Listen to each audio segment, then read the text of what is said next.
नमस्कार दोस्तों, पीसीएस गुरुजी में आपका स्वागत है। दोस्तों, हम जनवरी का करंट अफेयर्स लेकर आए हैं। आज हम 10 क्वेश्चन देखेंगे। 10 क्वेश्चन यानी कि 10 टॉपिक्स के बारे में समझेंगे। देखिए, समझने की कोशिश कीजिएगा। चाहे कोई भी करंट अफेयर्स की किताब हो, चाहे यूट्यूब चैनल हो, कोई भी हो, वो ये क्लेम नहीं कर सकता कि जो क्वेश्चन जिस भाषा में, जिस स्टाइल में पूछे गए हैं वही सवाल एग्जाम में आ जाएंगे, क्योंकि भाई एग्जामिनर तो हमारे क्वेश्चन देखता नहीं है।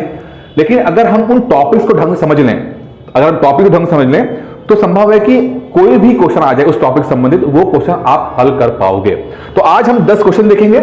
10 क्वेश्चन यानी 10 टॉपिक को अंडरस्टैंड करने की कोशिश करेंगे। ठीक है, स्टार्ट करने से पहले दोस्तों एक छोटी सी इंफॉर्मेशन आपको दे रहा हूं मैं।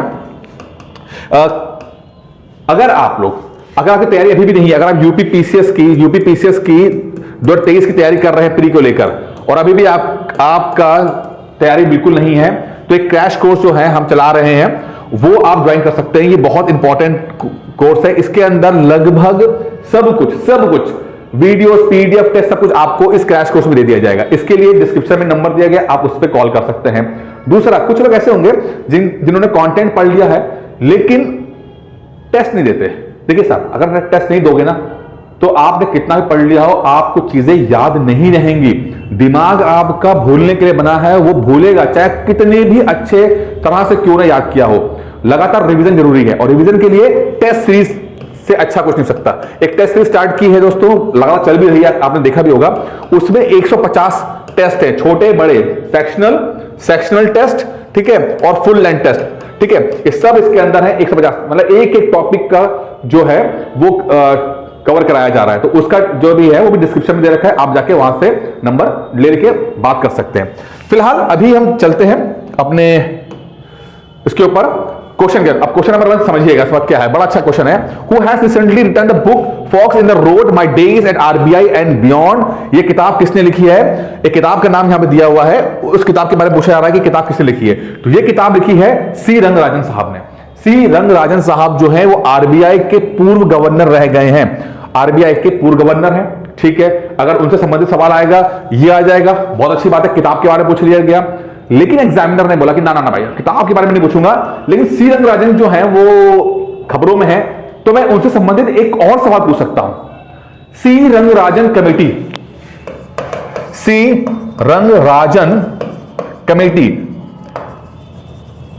इसने क्या, ये तो किस टॉपिक पे थी? आपको पता किस टॉपिक पे थी? ये पॉवर्टी यानी पुअर पीपल कौन से होंगे, गरीबों की पहचान करने के लिए, जैसे तेंदुलकर कमेटी, ठीक है, उसी का था सी रंगराजन कमेटी, जिसने कहा था कि गरीबी रेखा, जो आपकी पॉवर्टी लाइन होती है, पॉवर्टी लाइन, उसके बारे में था। ये सी रंगराजन कमेटी थी, अगर याद आ रहा होगा, एग्जाम में कई बार पूछा गया हुआ है, ठीक है। तो संभव है पूछ ले। लेकिन एक और, अगर मैं बियॉन्ड जाऊं, इसके एक और जाऊं, तो मैं ये पूछ सकता हूं ना कि रिकमेंडेशन क्या थी इसकी। रिकमेंडेशन क्या थी ये आपको बताना है कि जो तेंदुलकर कमेटी थी और सी रंगराजन कमेटी है, इन दोनों के बीच का फर्क क्या था। तेंदुलकर कमेटी ने किस बात पर रिकमेंडेशन दिया, किस आधार, क्या चीज का आधार बनाया गरीबी के लिए, कि कौन गरीब है कौन गरीब नहीं है, और रंगराजन कमेटी ने किस चीज का आधार बनाया, ये आपको बताना चाहिए। अब इसको आप करंट अफेयर्स से या जीएस किसी से भी जोड़कर कर सकते हैं, लेकिन फिलहाल के लिए ये जो किताब लिखी है वो सी रंगराजन साहब ने अपने एक्सपीरियंस आरबीआई में रहे और उसके बाद क्या रहे वो तो डिस्कस किया है। चलिए आगे बढ़ते हैं। Recently in which state Indian bank launch its flagship program MSME Prerna. अब एमएसएमई प्रेरणा नाम का एक प्रोग्राम स्टार्ट किया है। देखिए, एमएसएमई प्रेरणा, इंडियन बैंक, आपको पता ही है इंडियन बैंक है, ठीक है। इंडियन बैंक ने ये एमएसएमई प्रेरणा नाम का एक प्रोग्राम स्टार्ट किया है। कहां? राजस्थान के अंदर। अभी बात खत्म नहीं हुई है, ठीक है। इंडियन बैंक ने एमएसएमई प्रेरणा नाम का एक प्रोग्राम लॉन्च किया है राजस्थान के अंदर, जो अपने आप में अनोखा प्रोग्राम है इंडियन बैंक की तरफ से। वैसे इस तरह के और भी बैंक करते हैं, लेकिन इंडियन बैंक ने अपने लिए पहली बार किया है। और एमएसएमई का नाम आता है तो समझिए कि माइक्रो एमएसएमई, एमएसएमई, एम से micro, small, medium enterprises, MSME आ गया, ठीक है। अब समझिएगा इस बात को, थोड़ा सा खत्म नहीं हुआ है। एमएसएमई के सवाल क्या आते हैं? अभी बजट आया, कल बजट आया। अब बजट में एमएसएमई को क्या दिया है? क्रेडिट गारंटी जो है, मतलब कि आपको कोई भी मतलब एक तो अगर आसान समझेंगे कि आसानी से क्रेडिट मिल सके, यानी कि आसानी से लोन मिल सके, इजी लोन की फैसिलिटी दी है, इजी लोन फैसिलिटी दी है एमएसएमईज को। ऐसा बजट कह रहा है कि अगर कोई व्यक्ति मैन्युफैक्चरिंग में कुछ काम करना चाहता है तो वो उसको आसानी से बैंक से लोन मिल जाए। बहुत अच्छी बात है। ऐसा नहीं कि अपनी घर की प्रॉपर्टी को वो गिरवी रख तब कर रहा है, ठीक है। उसके लिए तो एमएसएमई बहुत इंपॉर्टेंट है, बजट में भी प्रावधान रखा गया है। सवाल अगर करंट अफेयर से पूछेंगे तो भैया ये बोल देंगे इंडियन बैंक ने राजस्थान के अंदर स्टार्ट किया, ये इनका अपना पहला है। लेकिन किंतु परंतु अगर मैं आपसे बोलूं कि भाई जीएस वाले में आ जाए तो क्या होगा, तो कौन सी चीज माइक्रो है, कौन सी स्मॉल है, कौन सी मीडियम है, ये आपको पता होना चाहिए। और यही सवाल है आपके लिए, कमेंट में लिखिए कि माइक्रो, स्मॉल और मीडियम का फर्क क्या है। मैन पावर, टर्नओवर, दो हिंट दे रहा हूं कि कितने व्यक्ति से मैन पावर होगा। अगर मान लो 5 हैं, 2, 10 हैं, 20 हैं तो उसे माइक्रो बोलेंगे या स्मॉल बोलेंगे या मीडियम बोलेंगे। और एक टर्नओवर कितना होगा वो आपको कमेंट बॉक्स में करना है। और अगर नहीं आता तो प्लीज इस वीडियो के बाद जाके पढ़िएगा। मकसद मेरा है कि आपको पुश करूं चीजों की तरफ, जैसे कि आपके अंदर जिज्ञासा हो और आप ढूंढो। अगर आपको नहीं आता तो ढूंढो आप जाकर, जिससे कि आपकी अंडरस्टैंडिंग बढ़े। जरूरी नहीं यार ये सवाल आ जाए, मुझे नहीं फर्क पता कि ये सवाल आएगा, मेरा मकसद वो नहीं है। मेरा मकसद है कि आपको ये टॉपिक क्लियर होना चाहिए आपके दिमाग के अंदर, ठीक है। चलिए आगे बढ़ते हैं। अच्छा एक चीज और भी है, ये जो पीडीएफ है, पीसीएस गुरुजी का ऐप लॉन्च हुआ है। आप में कई लोगों ने इसे डाउनलोड कर लिया होगा। अगर आपने डाउनलोड नहीं किया है तो पीसीएस गुरुजी का ऐप जो है वो प्ले स्टोर में जाके ढूंढ लीजिएगा, नहीं तो डिस्क्रिप्शन बॉक्स में मैंने दिया हुआ है, वहां से आप इस ऐप को डाउनलोड कर लीजिएगा। ये पीडीएफ मैंने वहां पर अपलोड कर रखी है, वहां जाके आपको आसानी से मिल जाएगी और इसको पढ़ लीजिएगा। यहां पे योगी बनाई गई है। चलिए आगे देखते हैं। Who has recently launched the right to repair portal for the consumer. Right to repair portal, अब यार ये क्या चीज है, अब समझते हैं। राइट टू रिपेयर हमारे देश में क्या है कि सामान बेच दिया जाता है, सामान बिक गया भाई, मोबाइल बिक गया, मिक्सी बिक गई, कुछ भी बिक गया, ठीक है। अब लेकिन क्या होता है, कुछ कंपनी क्या करती हैं कि उन्होंने रिपेयरिंग को लेकर कोई भी सिस्टम नहीं बनाया हुआ है। सामान बेच दिया, बट अगर वो सामान खराब हो रहा है तो रिपेयर कहां होगा, कंपोनेंट्स मिलेंगे कि नहीं मिलेंगे, इसके ऊपर कोई ठीक से एक सिस्टम नहीं बना हुआ है। तो राइट टू रिपेयर क्या बोलता है, इसमें देखिए Piyush Goyal, union food and consumer affair minister Piyush Goyal है, उन्होंने एक पोर्टल लॉन्च किया है जिसके अंदर ये बताया जा रहा है कि भाई अगर कोई प्रोडक्ट बिक रहा है, बेचा जा रहा है, तो उसके कंपोनेंट अगर खराब होते हैं तो कहां से मिलेंगे, कैसे मिलेंगे, एक पूरा रिपेयरिंग को लेकर जो भी सिस्टम होता है वो बनाने की कोशिश की जा रही है। सॉरी, मेंस में भी ये बहुत टॉपिक इंपॉर्टेंट रहेगा, क्योंकि देखिए कई बार क्या होता है, छोटा सा कंपोनेंट अगर नहीं होता है तो वो प्रोडक्ट बेकार हो जाता है, ठीक है। अब इसमें क्या कंपनी को तो फायदा होता है, कंपनी अपना दूसरा प्रोडक्ट लॉन्च कर देती है और कंज्यूमर वो खरीद लेता है। लेकिन इससे दो चीजें होती है, एक तो पैसे की हानि होती है, पैसे की हानि, और दूसरा ना आप देखोगे अगर इलेक्ट्रॉनिक चीजें अगर छोटी छोटी चीजों के हिसाब मतलब उसमें कंपोनेंट खराब होने से खराब हो मानी जा रही हैं तो ई वेस्ट बहुत ज्यादा हो जाता है। क्या होता है ई वेस्ट। अब ई वेस्ट का मतलब क्या होता है, अब ये अपने आप में बहुत बड़ी प्रॉब्लम है, चाहे मेंस हो या प्री, दोनों सवाल में आ सकता है, ठीक है। ई वेस्ट का मतलब है इलेक्ट्रॉनिक वेस्ट, ठीक है। अब आपने लैपटॉप लिया, मोबाइल लिया, फोन, कंप्यूटर, ठीक है, ये सब चीजें हैं इलेक्ट्रॉनिक हैं। अब आपने यूज किया, साल 2 साल में इसको फेंक दिया, उसके बाद ये जहां पर डंप होता है तो वहां पर बहुत खतरनाक चीज आता है, क्योंकि हैवी मेटल्स बहुत आज के अंदर है, हैवी मेटल्स, ठीक है। ये हैवी मेटल्स जो हैं, ये अगर मान लो एक जगह पर रखे, ये सामान रखा हुआ है, यहां पर फोनों का पूरा गार्बेज है, तो हैवी मेटल से ये जो है एलिमेंट नीचे रिश्ता है और नीचे जो आपका ग्राउंड लेवल वाटर टेबल होती है, पानी जो होता है वहां चला जाता है और वहां का पानी को खराब कर देता है। तो ई वेस्ट की समस्या बहुत ज्यादा है, ठीक है। तो इसको कैसे कंट्रोल कर सकते हैं, ये मेन का टॉपिक रहता है, लेकिन फिलहाल हम यहां पर नहीं पढ़ेंगे।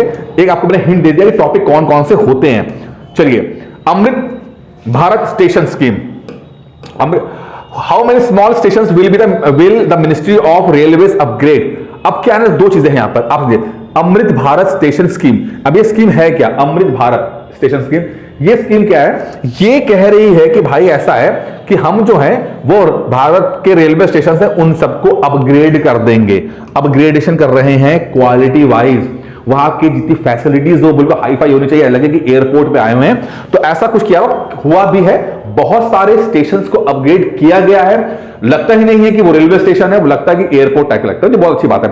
अभी फिलहाल 1000 से ज्यादा छोटे माइनर स्टेशंस के ऊपर काम किया जा रहा है कि उनको अपग्रेड किया जाएगा और उनको अच्छी फैसिलिटी दी जाएगी। तो ये कहीं ना कहीं आप देखिए कि इससे रेलवे को फायदा बहुत होगा। रेलवे जो है और रेवेन्यू जनरेट कर पाएगा, ज्यादा से ज्यादा लोग वहां पर आएंगे। रेलवे भी ना बड़ी इंटरेस्ट, रेलवे बहुत जरूरी भी है पूरे देश की इकोनॉमी के लिए। ठीक है, अब ज्यादा नहीं जाऊंगा, बहुत लंबा हो जाएगा, लेकिन समझ लीजिए कि दुर्भाग्य है कि रेलवे को चलाना बहुत घाटे का सौदा रहता है, बट रेलवे होती बहुत इंपॉर्टेंट है।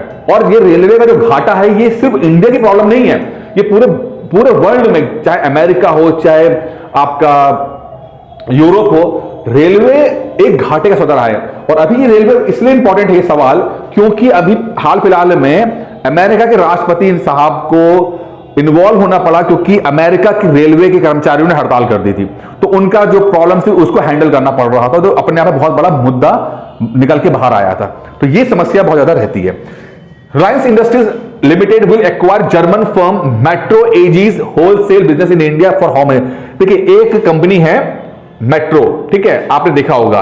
तो मेट्रो कंपनी जो है ये आपका होलसेल नाम होती है, जैसे आपने वॉलमार्ट देखा होगा, ठीक है, बिग बाजार टाइप का समझ लीजिए। अब बिग बाजार तो क्या होता है कि ये तो कंज्यूमर को बेचते हैं, लेकिन जो मेट्रो है ये बिजनेसमैनों को बेचते हैं, कि ऑलरेडी होलसेल का काम होता है इसके अंदर।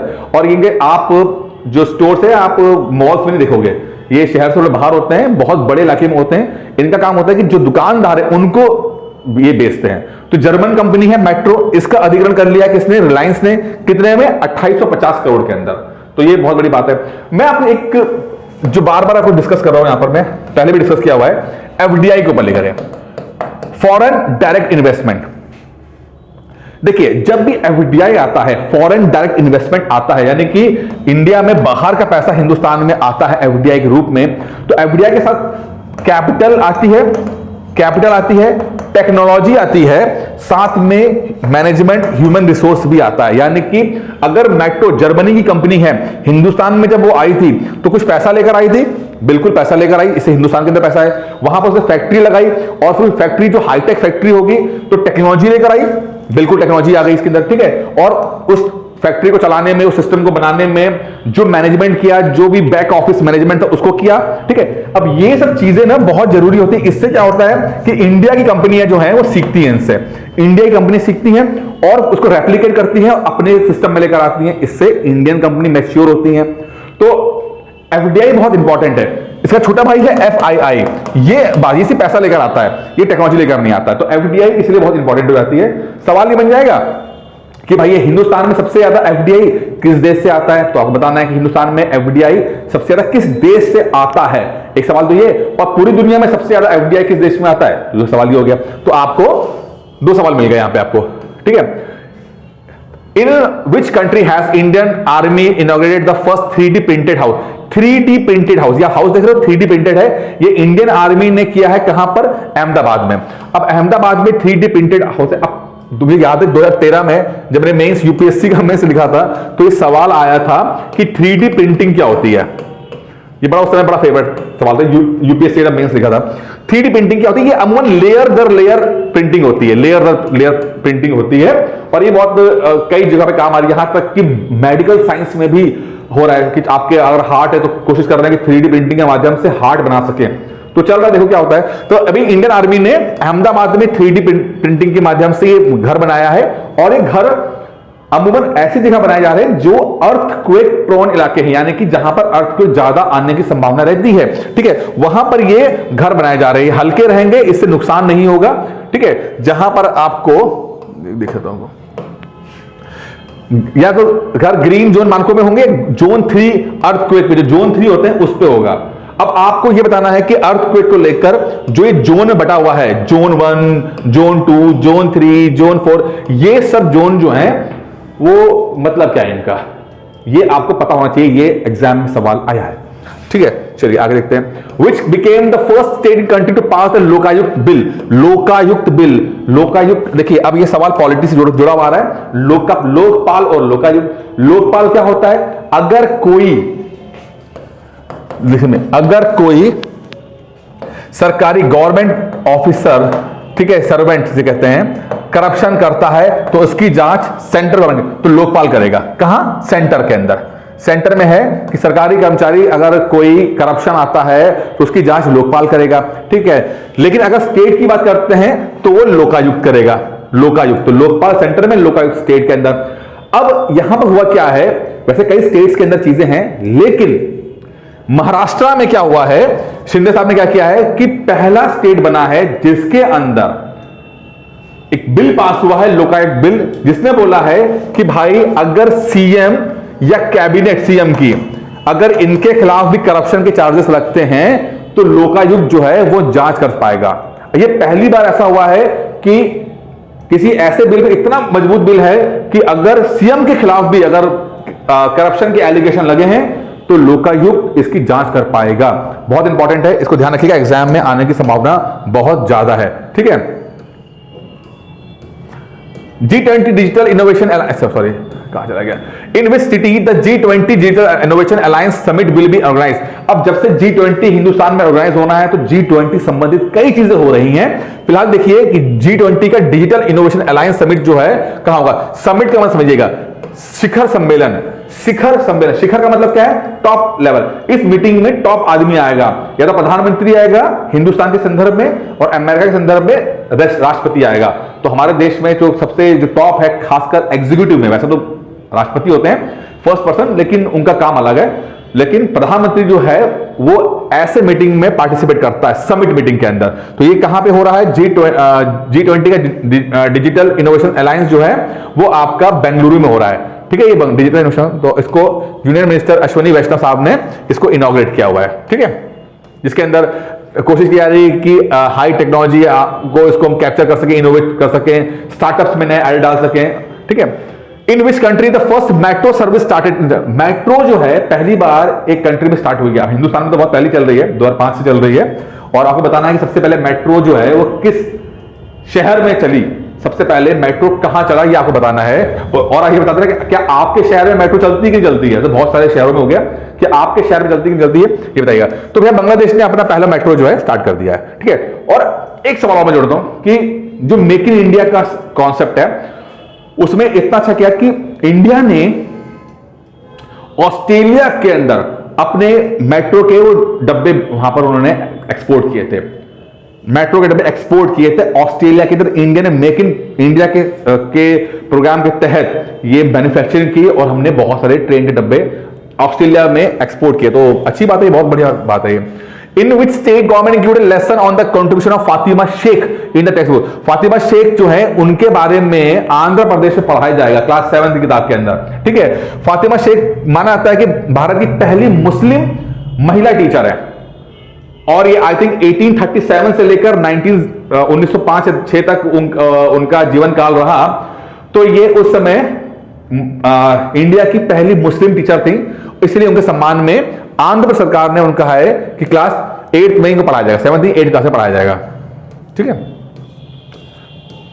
और आखिरी क्वेश्चन है, which institution has been named the secretariat of G20 science working group. तो G20 का सेक्रेटरी ग्रुप जो बन रहा है वो बन रहा है ISC बेंगलुरु में। ISC बेंगलुरु के अंदर G20 का सेक्रेटरीट बन रहा है साइंस के लिए। G20 साइंस वर्किंग ग्रुप जो है वो ISC बेंगलुरु बन जाएगा। और ये जैसे मैंने कहा कि G20 को लेकर जैसे आपका कॉन्फ्रेंस हो रही है तो बहुत कुछ इसमें जुड़ा हुआ मिलेगा, तो सब आप देखिएगा इसके अंदर। फिलहाल दोस्तों ये 10 क्वेश्चन मैंने आपको यहां करा दिए हैं, और खत्म करने से पहले फिर से मैं एक बार रिपीट करता हूं, थोड़ा प्लीज 2 सेकंड में सुन लीजिएगा। अगर आपकी तैयारी नहीं है, अच्छी तरीके से नहीं है, तो आपको मैं कहूंगा कि प्लीज क्रैश कोर्स ज्वाइन कर लीजिए। अभी 100 दिन का है। मैं आपको प्रॉमिस करता हूं कि आपको वीडियो PDF टेस्ट के साथ तैयारी ऐसी हो जाएगी कि आपका प्री निकलेगा। ये मेरे वर्ड्स हैं। अगर आपके पास कंटेंट पढ़ लिया है लेकिन आप समहाउ रिवाइज नहीं कर पा रहे हैं, तो उसके लिए टेस्ट सीरीज चल रही है, आप वो भी ज्वाइन कर सकते हैं। क्रैश कोर्स के अंदर टेस्ट सीरीज ज्वाइन होती है, ठीक है। आप इसको ले सकते हैं, बहुत अच्छी चीजें चल रही हैं। दोनों के पैसा, फीस और नंबर मैंने यहां भी लिख देता हूं, लेकिन आप जो है डिस्क्रिप्शन बॉक्स में जाकर कर लीजिएगा, देख लीजिएगा, ठीक है। और एक और निवेदन है कि जो ऐप हमारा पीसीएस गुरुजी का है वो आप डाउनलोड कर लीजिएगा, लिंक मैंने डिस्क्रिप्शन में डाल दिया है, प्लस आप गूगल प्ले स्टोर में जाकर भी देख सकते हैं। दोस्तों इस वीडियो में इतना ही था। कल एक और वीडियो बनाकर लगाऊंगा कि हम अगले 20 क्वेश्चन और देख लेंगे। 10 क्वेश्चन आज पढ़े, 10 क्वेश्चन कल देख लेंगे कि आपके 10 टॉपिक और आपके कवर हो जाएं। दोस्तों इस वीडियो में इतना ही, तो उम्मीद करता हूं वीडियो पसंद आया होगा। धन्यवाद।